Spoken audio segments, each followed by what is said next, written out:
Hello and welcome to this special episode of Mutual Funds Sahi Hai presents Smart Nivesh Sahi Nivesh, partnered by Times Network. Now this episode is part of our SIP Hero series. Today we're going to talk about kya mutual fund sahi hai for senior citizens. Now senior citizens have worked hard all their lives. They've saved their money. They've saved up for whatever expenses they have. But now as they get into the post 50s, into 60s, into retirement, the concern is what happens with that money. Will that money last? Now, to talk a little bit more about that, I'm joined by Ajit Menon. He's the CEO of PGIM India Mutual Fund. Ajit, thank you so much for talking to us here today. Let's dive in. You know, one concern happens that there is this old thumb rule which says 100 minus age is the amount percentage that should be in equities. Is that still relevant? Well, firstly, Sumit, thank you for having me on the show. And, as regards this particular thumb rule, 100 minus age, I think it's a great starting point for people to think about their asset allocation, so to speak, is how much money to put into equity. So if you're a young person, if you're 30, 100 minus 30, you could put 70% of your money into equity. And if you're a 60-year-old person, 100 minus 60, you should probably only have about 40% exposed to equity. I say that this is probably a great starting point for people to think about how to do their asset allocation. Is it relevant in today's times? Most would argue no. And the reason for it is that this 100 minus age formula is a very old one. It was, in the 50s and 60s and, when this was propagated. And, average age has gone up since then. That's number one. So you're living longer. That's one risk for retirement. And the second is that when you think about asset allocation, fixed income used to give you a much higher rate of return much earlier, right? So many of the older generation will remember that their fixed deposits or bonds were like 10% or 9% and so on and so forth, which is not the case today. So if you used the 100 minus age to do your asset allocation, it's probably not going to be as optimal in today's times or in the times to come compared to much earlier. Ajit, when we talk about senior citizens who've crossed 60, and let's assume right now I'm talking about the salaried who have gotten into retirement. What's your advice to senior citizens on looking at the expenses that could come up in the phase between retirement and till they carry on their life? My personal take on this is that a lot of us feel anxious about our retirement finances because we sort of tend to think, and like you said, especially for salaried people, tend to think that I'm going to stop working at a point in time and then my money should last me for till whenever I live, right? I think that the best answer, therefore, to the question that you have is to sort of reimagine this a little bit to say, can I continue working even if I've left my primary job and I've got a corpus in the bank, but can I continue working at something that I love, something that I'm good at? Right. And if you put that into an SIP while you're withdrawing from your original corpus, by the time let's assume that you worry and your corpus will last you only 15 years. And here you have this 15,000-20,000 SIP that you're doing from your little gig that you're doing. Imagine what that corpus is going to be in 15 years. So you'll never worry about money. Your only other choice is make sure that you have a very good emergency fund kept aside for all of this. And an emergency fund, very simply, could be at least 1 year of your expenses kept aside. You want to be more conservative, do more, but I think 6 months to 1 year of your expenses kept aside is a good way to start an emergency fund, and that can be helpful as well. Like we started the conversation talking about this thumb rule of 100 minus the age. Is there some kind of a thumb rule or something for retired individuals to keep in mind the expenses that they can withdraw? So you have SWPs, they can withdraw regularly from their corpus.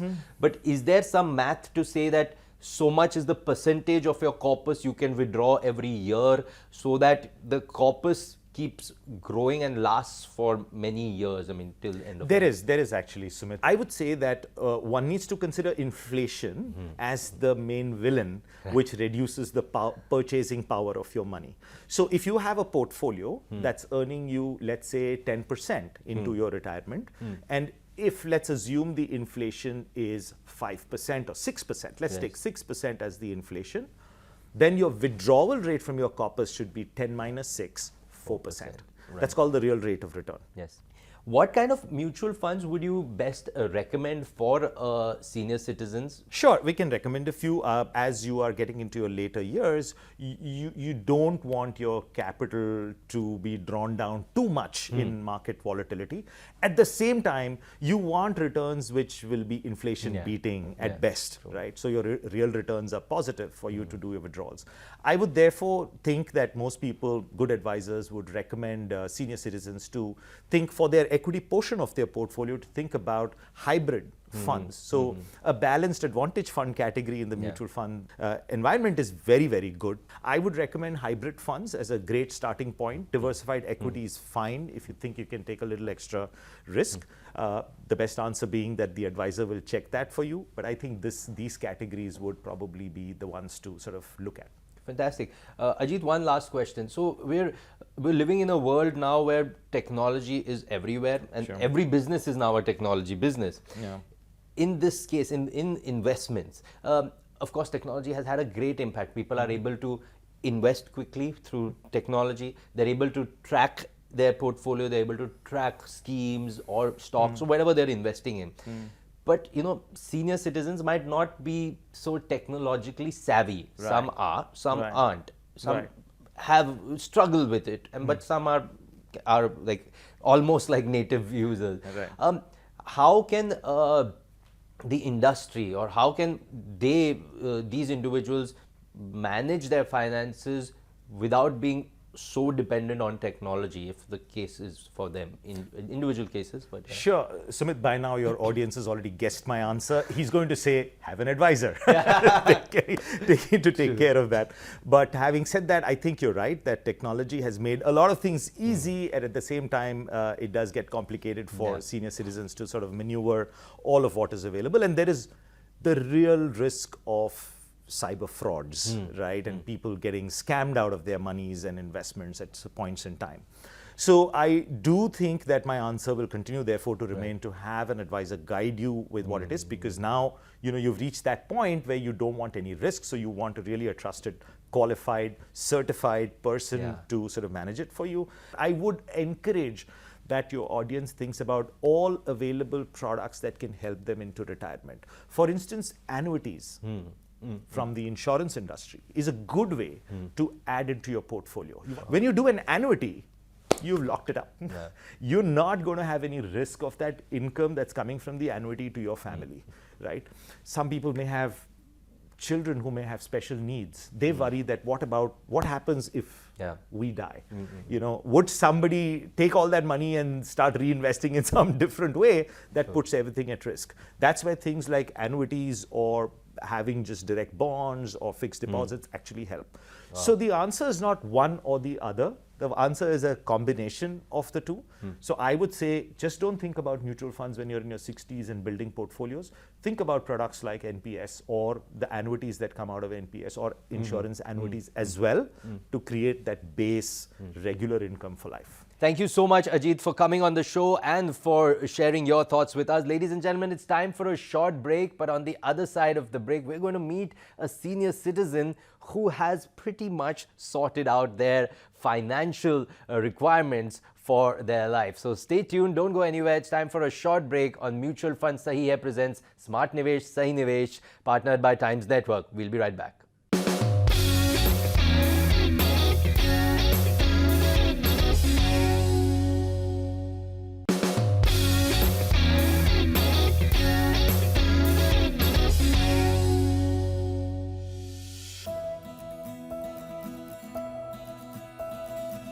Hi, my name is Anil Kamath. I'm 70 years young. I have been investing in mutual funds for the last 25 years.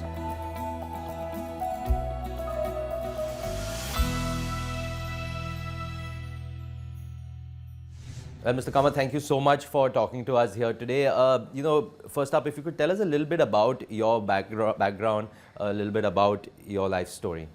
Hi, just to begin with, my name is Anil Kamath. I have been working with Siemens for almost 37 years and then retired at the age of 60. It's 10 years since I've retired. I have two daughters, both are married, twin daughters. And my wife was also working for a bank. She has also retired almost 20 years ago. And now we are two of us enjoying our retired life. I want to know a little bit about some of your investment habits. So, while you were working, were you regularly investing in mutual funds? See, initially I was not. I joined Siemens in 77. So initial years, the concept of mutual funds was not known, to me at least. And slowly over a period of last 25 years, I have got into mutual funds. Great. So that has helped a lot. Mr. Kamath, could you tell me the kind of mutual funds that you invested in? Because, I mean, mutual funds are available where they are equity, they invest in equity instruments, and also there are those that invest in debt instruments. So, which kind of mutual funds have you been investing in? So there was only equity. There was mid cap and large cap. More so earlier was large caps. Right. Though I never knew the funda. The first 5 years was whatever I was advised. But one thing was very clear, not to invest in more than 3 to 5 mutual funds and not make it 10 or 12. Wow. So the focus could be on a few, but the good ones. Mr. Kamath, while you were investing in equity mutual funds, now obviously the equity by its nature is volatile, and when markets have crashed at different periods of time in the past, what was your thought process at that time? Because you must have seen your savings, your investments being depleted. What was going through your mind at that time? See, when I started in mutual funds, the funda was very clear that it has to be a period of 15 to 20 years. So this did not bother me much. Yes, the shares impact was there, but there was no choice. Yeah, so mutual funds was one thing I stuck to because it was very clear from the track record also that 15 to 20 years, if you invest, then over a period of time, markets recover. And if I see the outcome, it is really excellent. And Mr. Kamath, while you were investing, were there some financial goals that you had in mind that you were aiming towards? What kind of benchmarks, what kind of goals did you set for yourself during that period? Very much, very much. First is I had 2 daughters, so they had to get married. Yeah. And then my funda was to lead a comfortable retired life. So I made sure between my wife was also working. So between us, we had an understanding that 25% of our salary we will save, come what may. Because being working, the salary does not reduce. Only cost can reduce. So we made a point that we will somehow invest in mutual funds, come what may. And that has really helped. And both the daughters got married. We are having a comfortable house. We could buy a house, apartment I should say in Bombay, not a house. And we are quite comfortable. Superb. So, Mr. Kamath, since you spoke about the importance of restricting your expenses, and that's really important. But what happens with people sometimes is that they have saved, they have created a certain retirement corpus, but once they get into retired life, their expenses don't stay within limits. Sometimes they spend more than they have budgeted for. Your experience with this, your advice, how are you able to keep your expenses in check? Because that's a very important part of managing one's financial portfolio. Cost is inbuilt in us. So we are not extravagant. Yes, we travel a lot. But instead of saying, this is what I've learned from the corporate world, to save, instead of living in a 5-star, you can live in a 3-star and enjoy yourself. So we travel, we don't curb much of expenses now because there is a good saving. But this is over, people don't realize over 25, 30 years that you have been consistent in your savings. So we are able to, live a reasonably comfortable life without having any stress of debts. Right. One important thing that happens, sir, is that once people retire, there's a thumb rule that says 100 minus age should be in equity. And that's what some people believe, that after retirement, maybe having more of debt component in the portfolio, so to avoid volatility. Wanting to know your behavior, what is your investor behavior, what is your risk profile, what is your risk appetite? So how is your asset allocation of your portfolio? Has it been the same while you were working? Has it changed after retiring? Please tell us. I am a person with high risk. I have reduced my capacity in the equity. So I have reduced my equity from, I would say, 90% to 60-65%, though it's very high. But that is how I'm made. Mr. Kamath, I know that you have a financial advisor. So just if you could shed some light of your experience working with the advisor, the importance of the role of an advisor, because to help you on this journey of your financial planning journey. I think it's extremely important because most of us are not knowledgeable in terms of, we go by hearsay. And you can miss the bus in that. Ideal is to take advice of an expert who is day in and day out in this. So that's why I started preferring mutual funds almost 25 years back. The reason being, they are having tremendous knowledge, tremendous capacity compared to us. So it's better to give it in the hands of an expert than taking the risk. Because in volatility, you might lose out unnecessarily. Whereas in mutual funds, over a period of time, you recover well.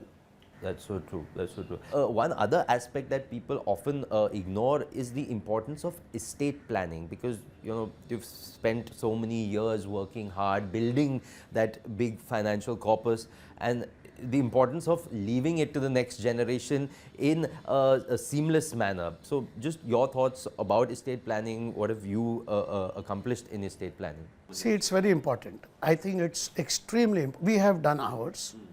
And what we have done is try to share whatever we have between the two children. So to the extent possible, 50-50%. Right. Then it is for them to manage. Yes, yes. But first will be wife, of course. Of course. The will also, I would say, go to a good lawyer. Yes. It's extremely crucial that sometimes we go for one which says standard document. No. Do it proper. It costs not much, 15,000-20,000, but it's your life earnings. And that it should go in the right hands and drafted and documented well. So we have done it almost, I would say, 7-8 years ago. And then left it to the Almighty. To what happens after us, we don't know. Before I let you go, sir, just your advice to our viewers who are watching this show of different age groups. Just what can they do, some steps that you have taken and that you could advise them to achieve a peaceful, happy, financially secure retired life? See, I would say today's generation is totally different. Yeah, but I would only request and suggest that have some savings on a regular and consistent basis, because you have to think 15-20 years. Don't have too much apprehensions that what will happen in the future. But future is what you are going to see, and if you want to benefit, you have to think long term. So I would advise youngsters and even people who are at the retirement stage, start saving if you have not, even at whatever stage you are, in a small way, so that will consider that as a cost you have spent on going to a restaurant. Instead of 4 visits, make 3 visits. But it will go a long way when you are 68, 70. As you rightly said, people are now living longer. So you have to keep healthy, you have to take care of expenses. Children might not be nearby. So you need those funds and not be dependent on anybody. It's my way of thinking. Absolutely. Thank you so much, Mr. Kamath, for talking to us and for sharing your life experience with us so that our viewers can benefit from this. Well, ladies and gentlemen, that's all on this episode of Mutual Funds Sahi Hai presents Smart Nivesh Sahi Nivesh, partnered by Times Network. And I hope you're taking back some important key points from today's conversation. Thank you so much for watching.